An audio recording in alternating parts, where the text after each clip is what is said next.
अस्सलाम वालेकुम नाज़रीन करام, मैं इसलिए मेवान हूँ और हाजिर हूँ एक नई वीडियो लेके आपके सामने। नाज़रीन करम, आमदनी साहब जो हैं वो गुज़श्ता आज रात की जो उनका शो था जियो पे, तो उसमें उन्होंने एक बड़ी ज़बरदस्त तजिया दिया है कि मौलाना साहब जो है वो क्यों एक्सटेंशन के ख़िलाफ़ हैं या क्यों वो जो है वो अपोजिशन में बैठना चाहते हैं। और मौलाना साहब का जो किरदार है इस दफ़ा, ये जो अमेंडमेंट्स हैं, ये जो तरमीम है, इसमें क्यों कुलीदी है। आप ज़रा ये वीडियो देखिए, फिर इसके ऊपर बात करते हैं। मीर साहब, सबसे पहले ज़रा ये नंबर गेम के हवाले से बात कर लेते हैं। मामला मौलाना फजल रहमान साहब की वजह से ही रुका हुआ है और क्यों हुकूमत भी उनको अब तक कन्विंस नहीं कर पाई है और पीटीआई भी नहीं कर पाई है कन्विंस उनको?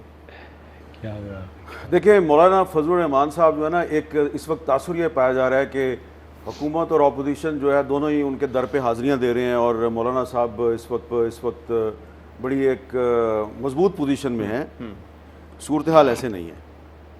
मौलाना साहब को बहुत प्रेशराइज़ किया गया है और मौलाना साहब अभी तक जो काबू नहीं आ रहे, उसकी एक बड़ी वजह यह है कि मौलाना साहब को एक बैरूनी मुल्क की हुकूमत से प्रेशर कराया गया और मौलाना ने वो जो प्रेशर है उनको तो कुछ नहीं कहा, उनके साथ तो वो कोई ऐसी वैसी बात नहीं कर सकते, लेकिन जिन्होंने प्रेशर करवाया उनको फिर मौलाना साहब ने ये मैसेज दिया कि जब बुरा वक्त था तो आप लोगों ने मेरे ख़िलाफ़ क्या कुछ नहीं किया। अब आप कभी मेरे पास आसिफ जरदारी साहब को भेजते हैं, कभी शहबाज शरीफ साहब आते हैं और अब आपने ये काम करवा दिया, तो ये जो कुछ आपने किया उससे पहले सोचना था ना, करने से पहले। तो उसके बाद फिर मौलाना साहब ने अपनी जो पार्टी की शुरा का जो इजलास है उसमें ये सारी बातें रख दी।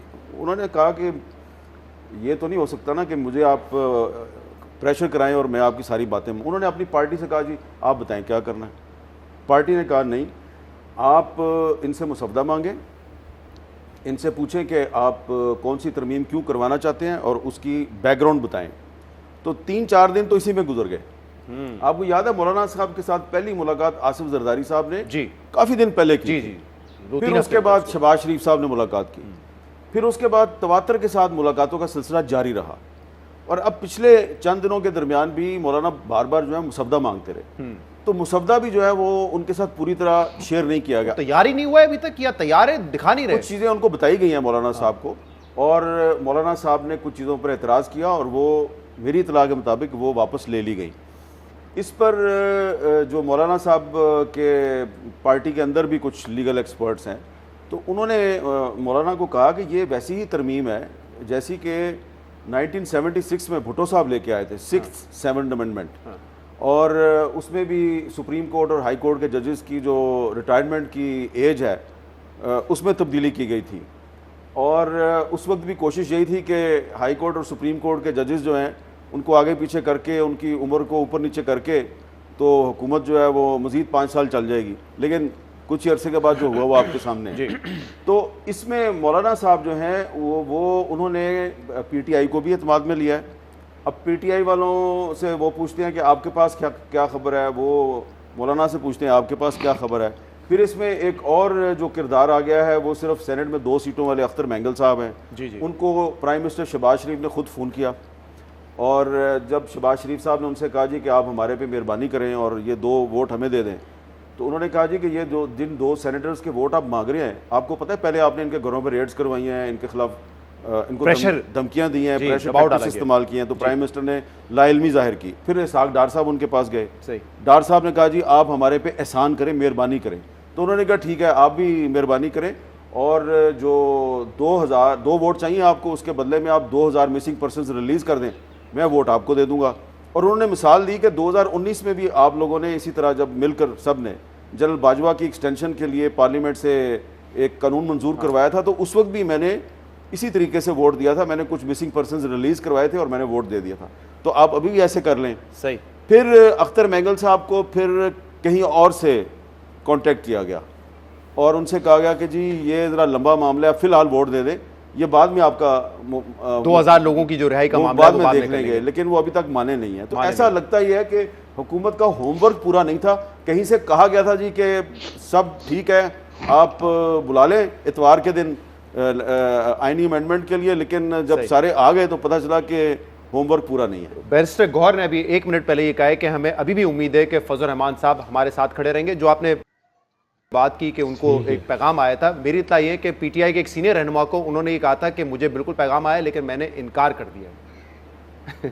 یہ فضل الرحمان صاحب جو دیکھیں میرے پاس جو انفارمیشن ہے, پیغام نہیں آیا تھا, ہاں ان کے پاس باقاعدہ ان کی ملاقات ہوئی تھی, اور اس میں جو اس کی ڈیٹیلز ہیں میرے پاس مولانا صاحب کے ذریعے تو نہیں آئی صحیح, لیکن حکومت کی کچھ شخصیات جو ہیں وہ بڑی اس کے بعد جو ہے نا کیا کہتے ہیں کہ بڑے وہ ان کو ایسی شان بے نیازی تھی کہ وہ مولانا تک کم کر لیا سی, یعنی کہ مولانا کو پتہ چل گیا کہ یہ جو میرے ساتھ ملاقات ہوئی ہے اس کے بعد یہ لوگ میرے بارے میں یہ باتیں کریں کہ اس کا کام کر دیا ہے. صحیح. تو انہوں نے کہا اچھا تم لوگوں نے مجھے یہ سمجھا ہوا ہے کہ مجھے تم کسی غیر ملکی شخصیت سے پریشر کراؤ گے تو میں تمہاری بات مان جاؤں گا, لہذا وہ نہیں مانے. اس کی وجہ سے اب نواز شریف صاحب کو بھی ان کے گھر آنا پڑا ہے. جی ناظرین کا ویڈیو آپ نے ملاحظہ فرمائی, ویڈیو میں جس طرح کہ احمد میر صاحب نے فرمایا کہ مولانا صاحب جو ہیں وہ ان کو اس دفعہ حکومت نے ایزی لیا, اور حکومت نے جو ہے وہ جنرلوں کو یا بڑے جتنے بھی طاقتور لوگ ہیں انہوں نے حکومت کو یہ کہا تھا کہ مولانا صاحب کا کوئی پرابلم نہیں ہے, ہم کسی ملک سے جو ہے وہ فون کروا لیں گے. اب تھوڑا سا انڈر اسٹیمیٹ کیا گیا ہے مولانا صاحب کو کہ اس دفعہ اصل میں مولانا صاحب جو ہے وہ دل پر لے گئے یہ بات. انہوں نے کہا جی کہ مولانا صاحب سے ہم دیکھ لیں گے, کسی ملک سے فون کروائیں گے. پھر مولانا صاحب کو اس ملک کا فون بھی آ گیا, اور بعد میں کچھ حلقوں میں یہ بات بڑے تمتراک سے کہی گئی کہ دیکھا مولانا صاحب کو کس طریقے سے قابو کیا, مولانا صاحب تو ایک آدھ فون کی مار ہے. تو یہ بات مولانا کو جب پہنچ گئی تو انہوں نے کہا نہیں آپ اس طرح نہیں, یعنی اب آپ ایک طرف تو اپنے کام بھی کروائیں اور دوسری طرف اپنے جو ہے وہ تضییق بھی ہماری کریں, تو یہ کام نہیں ہوگا. پھر انہوں نے مولانا صاحب نے جو ہے وہ راست اقدام کی جو ہے وہ پھر تیاری کر لی, اور اب مولانا صاحب جو ہے وہ پورا سبق سکھانے کے چکر میں اسٹیبلشمنٹ کو بھی اور حکومت کو بھی, اور دوسری طرف جو ہے وہ مولانا صاحب عوام کی نظروں میں بھی سرخرو ہونا چاہ رہے ہیں. تو دیکھتے ہیں کہ اس دفعہ مولانا صاحب جو ہے وہ آخر تک اس پہ ثابت قدم رہ سکتے ہیں یا نہیں رہ سکتے. امید تو یہ کی جا رہی ہے کہ حکومت جو ہے وہ رات کو بھی اس کی جو یہ خواب تھا جو ترمیم جو ہے وہ پاس ہونے کا, اور شاید آج بھی وہ نہیں کر پائیں گے. دیکھتے ہیں کہ مولانا صاحب کتنا ثابت قدم رکھتے ہیں. آپ بھی دیکھیں, میں بھی دیکھتا ہوں. تب تک کے لیے مجھے دیجیے اجازت, اپنا خیال کیجیے اور اپنے چینل کا بھی. اللہ حافظ.